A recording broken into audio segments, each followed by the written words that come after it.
Mheshimiwa Waziri Mkuu, kwa mujibu wa takwimu mbalimbali za kitaifa, kati ya vijana 600,000 hadi vijana 1,000,000 wanaingia katika soko la ajira kila mwaka, huku ajira zinazozalishwa zikiwa hazina uwiano mkubwa na vijana wanaoingia katika soko la ajira. Je, serikali ina mkakati gani wa kuwawezesha vijana kuwekeza na kuwaunganisha vijana na wawekezaji mbalimbali ndani na nje ya nchi ili kuweza kukuza wigo wa ajira zao? Nimpongeze Mheshimiwa mbunge wa vijana kwa kuleta swali zuri sana ambalo linagusa maslahi mapana ya vijana na linagusa ajenda kubwa ya ajira kwa vijana ambayo ni ajenda ya dunia, si tu ajenda ya Tanzania, ni ajenda ya dunia. Na Mheshimiwa Spika, jambo alilosema ni la ukweli kwamba vijana wengi wanaingia katika soko la ajira duniani na hapa nchini kwetu. Na Mheshimiwa Spika, zamani ilikuwa vijana wakiwa bado wako kwenye masomo tu, wakitumia wamaliza middle school wanaelekea vyuo, na wengine wakiwa vyuoni walikuwa wanapokea barua za kuambiwa wachague kazi wanayotaka kwenda kufanya.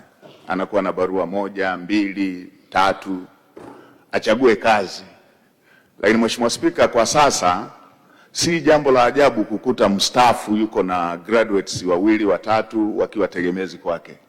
Kwa hiyo ni jambo kubwa, hii ni ajenda kubwa ambayo Mheshimiwa mbunge ameileta. Na Mheshimiwa Spika, Mheshimiwa mbunge amesema serikali ina mkakati gani? Moja, Mheshimiwa Spika, ipo kwenye ilani ya uchaguzi ya mwaka 2025-30 ya kutengeneza ajira zipatazo zaidi ya milioni 8.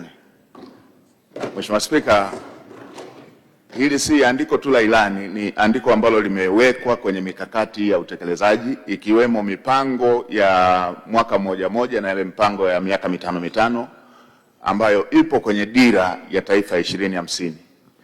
Lile pato tunaloliongelea la takriban dola trilioni 1 ifikapo 2050, tunatarajia mchango mkubwa utoke kwa vijana.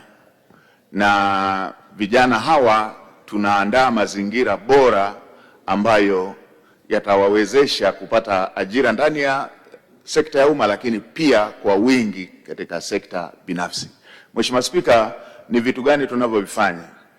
Tayari tumepitisha kwenye sheria yetu ya uwekezaji ya sheria namba 6 ya mwaka 2025, ambapo sasa vijana wanaweza kunufaika na zile incentive ambazo walikuwa wanapata wawekezaji wakubwa. Sasa tumepeleka kwamba hata vijana wa Kitanzania wanaweza, wakishapata cheti kile cha TISEZA, wanaweza wakanufaika na vile vivutio ambavyo wawekezaji wakubwa walikuwa wanapata.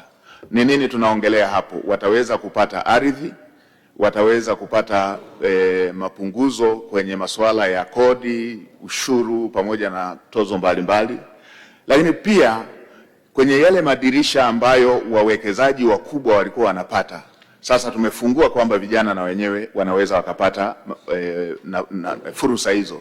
Dirisha la kuwanufaisha na masuala ya viwanda, dirisha la kuwanufaisha na masuala ya kupata masoko, lakini pia dirisha la kuwaunganisha na taasisi za kifedha ambalo na lenyewe lilikuwa moja ya jambo kubwa linalowakwamisha vijana wetu. Mheshimiwa Spika, si hilo tu.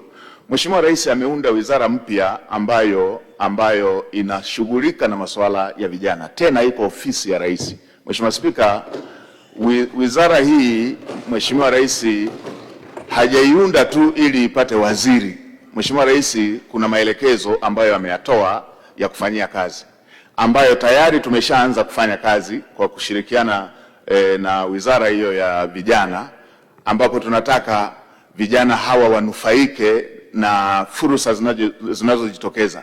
Baadhi ya fursa ambazo zinajitokeza, Mheshimiwa Spika, ni pamoja na serikali imefungua lile dirisha la Export Guarantee Scheme, ambapo ndani ya mwaka huu au within mwaka huu tunatarajia dirisha hilo la kutoa dhamana kwa vijana wanaokosa dhamana lianze kutumika kwa ukubwa wake, ambapo sasa itakuwa kampuni ya kutoa dhamana kwa vijana, ambapo vijana wengi wataweza kunufaika zaidi na dirisha hilo la kuweza kupata dhamana, ambapo tayari hivi tunavyoongea ndani ya Benki Kuu ya Tanzania kuna shilingi bilioni 280 ambazo zimewekwa kwa ajili ya kutumika kama dhamana kwa vijana.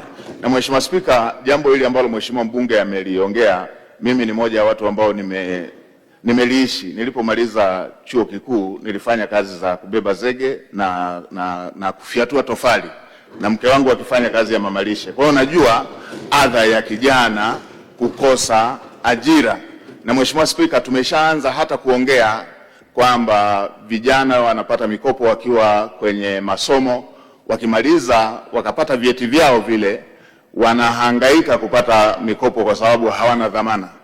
Tumeanza kuwaza kupitia maelekezo yale ambayo Mheshimiwa Rais aliyaelekeza kutafuta namna ya kuamua vijana hawa.